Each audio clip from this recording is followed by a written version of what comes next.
অনেকেই জিজ্ঞেস করেন এই মাখা পাউডার খাওয়া নিয়ম কি? মাখা পাউডার খাওয়া নিয়ম হচ্ছে প্রতিদিন যেকোনো একবার ১ গ্লাস পানিতে অথবা ১ গ্লাস দুধের সাথে ১ চামচ মাখা পাউডার মিশিয়ে খাবেন। এই মাখা পাউডারের কার্যকারিতা কিন্তু অনেক।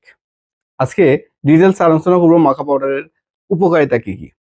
আপনি যদি নিয়মিত মাখা পাউডার খান কি, কি উপকার পাবেন? এই মাখা পাউডার নারী পুরুষ উভয়ের জন্য খুবই গুরুত্বপূর্ণ। কারণ এই মাখা পাউডার খেলে নারী পুরুষের সেক্স হরমোন বৃদ্ধি পাবে, শুক্রাণু বৃদ্ধি পাবে, মিলনের সময় বৃদ্ধি পাবে, আপনার প্রিম্যাচিওর ইজাকুলেশন অর্থাৎ দ্রুত বীর্যপাত দমন করবে।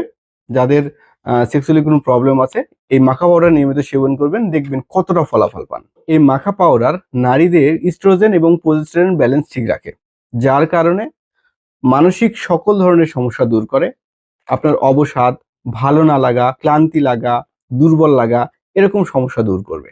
এই মাখা পাউডার নিয়মিত খেলে হাড় মজবুত করবে, হাড় ক্ষয় রোধ করবে, রোগ প্রতিরোধ ক্ষমতা বাড়াবে। ডায়াবেটিস, হাইপারটেনশন অর্থাৎ প্রেশারের রোগীগুলা অনেক বেনিফিট পাবে এই মাখা পাউডার খেলে।